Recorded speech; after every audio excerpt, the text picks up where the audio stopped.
Yo, what's up, ROM Sandboxers? It's your boy Atro here. Gonna do another attack series. This one's gonna be on GoHog. It's actually gonna be a two-parter, just because I want to really go slow and show you guys how to use the GoHog attack, which is Golem and Hog. So, in my opinion, and I've been at Town Hall 9 for about 8 months now. The Hog is the best overall unit in the game for a number of reasons. So, first of all, it packs a big punch. It does a lot of damage individually. A group of hogs together, they can wipe out buildings very quickly. So it has a high DPS or damage per second. Um, it targets defensive units, similar to what balloons do, what giants do, and golems do. So it's going straight for defensive units first, which is huge. That is going to allow you to really put the hogs where you want them. And as long as you can keep the other defensive buildings distracted, you can easily use the hogs to your advantage without them really getting hurt at all. And then number three is that they jump walls. So that's something that pretty much no other unit does, other than balloons can fly over. But balloons are in a much bigger, much different spot against the air defenses, because the air defenses only target the air units and they take down balloons very, very quickly. So the one thing I will say about the hogs is obviously they're very weak, so that's why you want to use the golems as big tanks out in front, and then even drop in some giants. So with both of these attacks, what you're going to see, and let me go ahead and bring up the drawing tools here, because I want to highlight this. What you're going to see here is that I've used the exact same army composition for both attacks. So that's 2 golems plus 1 in the clan castle, both my heroes.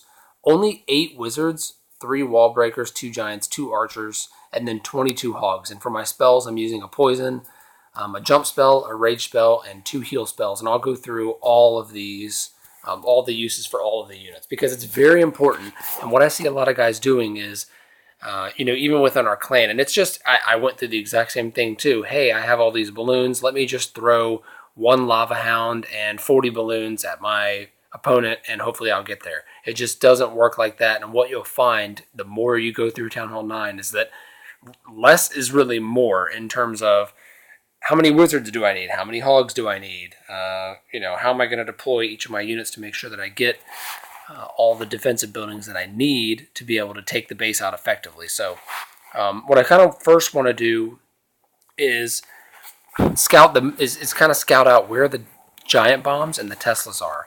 It's because, in particular, the Teslas aren't as important, but the giant bombs are extremely important to figure out where they are, especially if they're in a double giant bomb configuration. So each giant bomb is a 2x2 square. So anywhere that you see two 2x2 squares directly next to each other, you really need to watch out to see, and at least keep in your mind whether those spots would have a double giant bomb. So that's what we're going to do now. That's the first thing I do, along with locating the archer queen. So we can see the queen is here. So we know, just at first glance, we're thinking we're going to come in this way. But let's, go through the rest of the scouting and see if we're going to confirm that. So if I circle all of the places in this base where there could possibly be double giant bomb locations. So I can circle this spot right here. I can circle this spot. I can circle this spot and this spot. I can circle this spot. There's a couple other spots that there could be singles. So there could be a single here.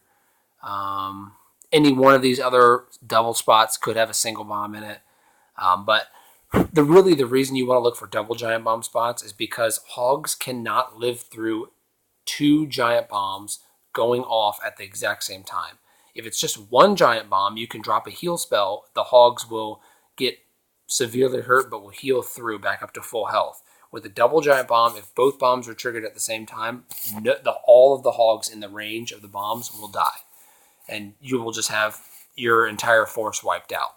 So looking at these spots, let's go to blue here. Looking at these spots, let's try and figure out which spots make sense and which don't. And so to do that, you need to look at pathing. So I've marked all the spots that I think there are double giant bombs. Let's first start at the center here. So this spot this spot here and this spot here. Let's go back. This spot and this spot. So the reason I don't think there are giant bombs here, and again, you should be doing this exercise every time you're scouting a base, is because of the pathing of the hogs. When people put double giant bombs together, what they're saying is, I want your hogs to jump over both these giant bombs and explode, and all of them will die. And that's so basically they're trying to hog proof their base. But if you look at the way the pathing works, since hogs go to defensive buildings, if I were to come in from this angle here, they're going to go straight for this wizard tower, then they're going to go here to the expo, and then they're going to split off. And when they split off, they're going to go to the cannon and the air defense, and from there they're going to turn up to go to this cannon and this mortar, or to this mortar and then this air defense, any of these directions. But they're basically all going in and around those spots. Same exact thing coming from here. They're going to go here, and then they're going to go around, and they're going to go around. So why would I put double giant bombs here when the hogs are never going to path to it? So from my perspective, in looking at this base, these are not double giant bomb locations, in my opinion. So the next two spots that are sort of symmetrical are over on this spot here and this spot here. Now, this pathing does actually make sense, and this is sort of how I leaned when I took my attack. So if I were to come in this way, they would go here to this archer tower, or to this archer tower. They would go to these mortars, and then to this cannon, or they may split. Likely they're going to go to the cannon, and they're going to go to the air defense. So here they would also go to the air defense or the sweeper, and then split off to the cannon. Probably trigger some of those bombs in there. It's still not the best location because you're really going this way, and it's likely that you're only going to trigger one of those two giant bombs. Same here where you're going this way and only triggering one. But that still made the most sense. There also could be two giant bombs here. That's fine. That wouldn't really affect what I do. It's similar to how it's laid out on the other side, where I would come in here, go to the mortar, go to the air defense. But really, I'm pathing around here because I'm going this way and this way.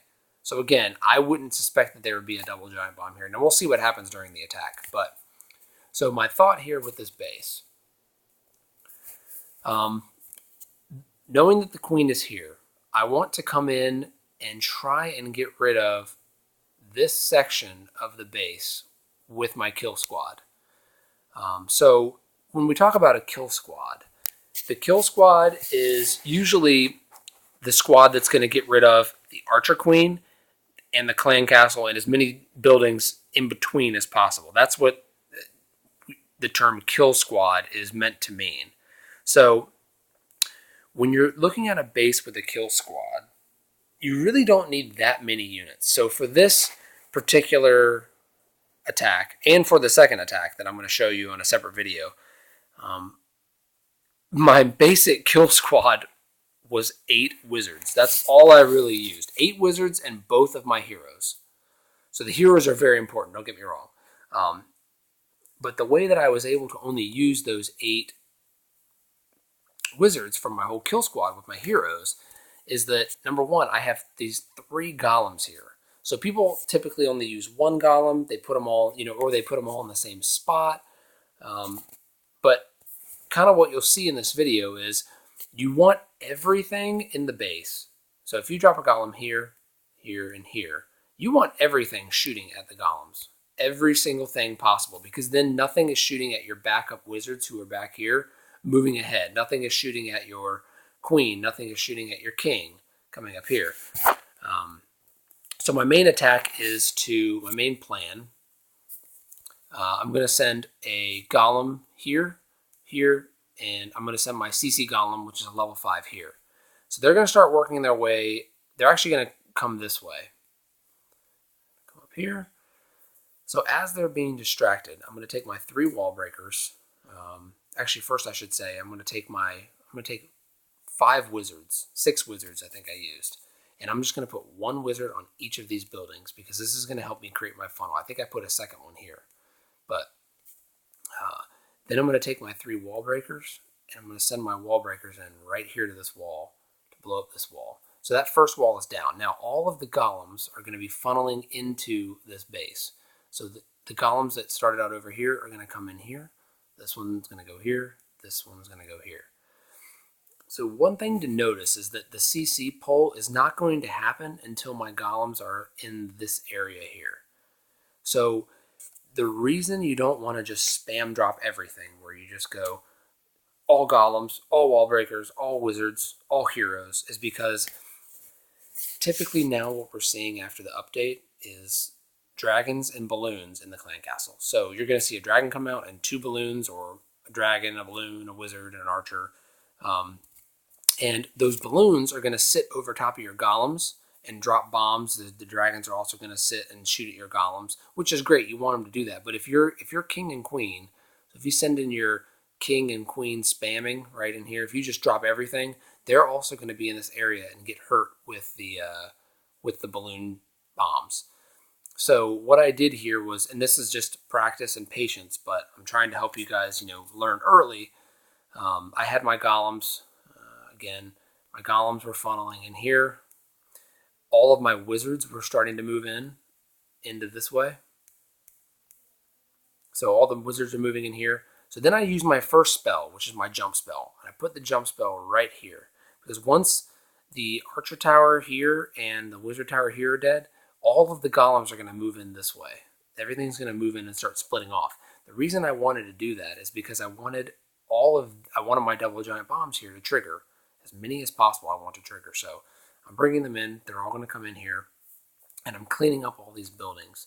Once I drop the jump spell and the golems come in here, obviously the clan castle is going to come out. That's when I'm going to drop my archer queen. So I'm going to drop my archer queen in here. You'll see me drop her. And then she'll move up to this spot and start shooting everything down. That's when I use my second spell. So I use my rage spell right here. So a lot of people may not bring the rage spell, but having so few wizards, I needed that extra damage per second to be able to really knock out the CC and knock out the enemy queen, as well as the enemy king who's going to jump over the wall. So that's why I used both a jump spell and a rage spell. And you're going to have to sort of understand that only leaves you with 2 slots left for main elixir spells. So that only gives you 2 spots for heal spells, but that's why you have to plan out how you're going to destroy everything to get rid of the queen in the clan castle. And then from there, you need to figure out where am I putting each of my hogs, and then where am I thinking I'm going to be putting my heal spells. So for the sake of argument, let's just say that my plan has worked. Basically, I'm somewhere in the neighborhood here, and everything is destroyed. So everything here is gone.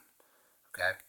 So let's see that and this stuff. So that's basically half the base. So that's really good if I can get half the base. So what I decided to do after that was my hog deployment.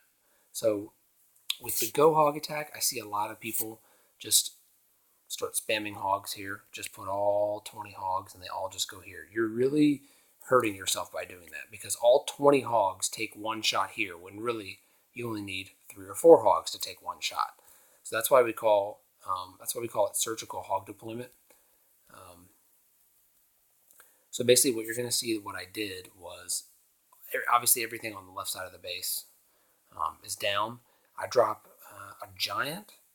Let's go with this. I dropped 1 giant. I think I dropped it somewhere in this neighborhood. So the giant's going to move here. Stuff's going to start shooting at the giant. And I dropped a giant over here as well. And then after that, I started using my hogs. So I put 3 or 4 here, a couple here, and then I saved some for the end. And so what happens is my hogs are going to go here, move up here, move down here somewhere. They're going to move here and here, up in this area, and then here, here, and here. And then I brought in some other hogs here on the back end to go into here and jump into here. So now all I really have to do is figure out, where am I going to put my heal spells? So I figured since the hogs over here on the left were moving to the right and these hogs were going to be moving straight in, somewhere in the neighborhood I was going to need my first heal spell in here. And then I also figured that starting over on the right side, I was going to have to put a heal spell in here somewhere.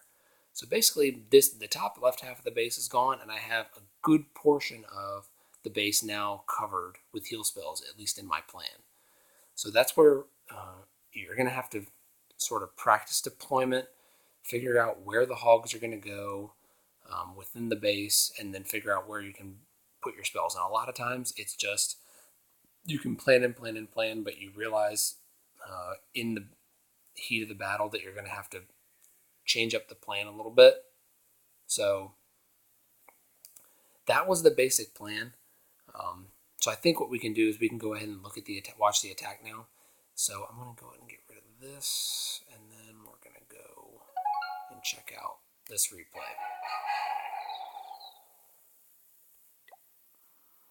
Awesome, really quick. Spell level 2 finished. All right, let's go here. Look, this is just, let me just make a quick statement. This has just been heartbreaking. It's been tough to lose all these wars, but we're getting, we have a big transition period right now where there's a lot of guys switching over to Town Hall 9, so it's understandable. Okay, so I don't actually want to do any drawing here. So let's go ahead and watch the attack. So you're going to see my first deployment of my golems. So I dropped one on the left, right, dropped my CC one in the center. I dropped 6 wizards just for funneling purposes over here. I dropped my wall breakers. They blow up the wall. You can see that the golems immediately go in. I dropped the Archer Queen as well. She's going to help clear out some of the trash buildings. And then right in this area is where I'm going to drop my rage spell. Just enough to get the Archer Queen under rage as well. Then I drop my king, and I already have my jump spell going, so I'm into my second compartment. I've gotten the queen, and 1 double giant bomb is triggered, which is awesome. Now that all those buildings are starting to go down, I'm going to start doing my hog deployment. So you can see I dropped a giant here, dropped like 5 hogs, dropped 3 up top, dropped another giant down at the bottom, dropped 5 or 6 hogs there, started to see a skeleton trap. Figured I was now going to need my first heal spell, so I put my first heal spell there. Got a big pack of hogs. One of the bombs gets triggered. Now I drop my second set of hogs. And my last heal spell. Now, like 10 or 15 hogs are now under my final heal. The golems are still tanking for me against the Expo. And the only thing I really have to fight is that last wizard tower, and now literally the entire base is wiped out. This was a 2-minute attack. So I didn't even actually use my poison spell, and that was my fault. I should have used it on the skeleton traps, but I mean everything was just moving so fast and everything worked so well that I didn't even really have to use them. So let's go ahead and fast forward this. So again, guys, just kind of wanted to show you the first attack, show you what, from that basis perspective, what I did with the GoHog strategy. It's really about getting enough golems out in front so that your kill squad behind can get rid of 1, the queen, 2, the clan castle, and 3, just as many buildings as possible. Actually, I should say 4. Any giant bombs that wherever you think they are, if you can get a golem to walk over them, or a hero, or just get them triggered, because once those go down, if there are no other double giant bomb sets, your hogs are pretty much going to be fine, assuming that you get them under the right heels. So that was the first attack video. You'll see something extremely similar in the second attack video, but it just goes to reinforce that the base layout doesn't necessarily matter all the time. Not every base is going to be a GoHog base, but if you plan everything out well, you'll be able to get more 3-star high percentage attacks. So hope you guys like this video. Give me some comments, give me some feedback, and yep, we'll see each other in the next video.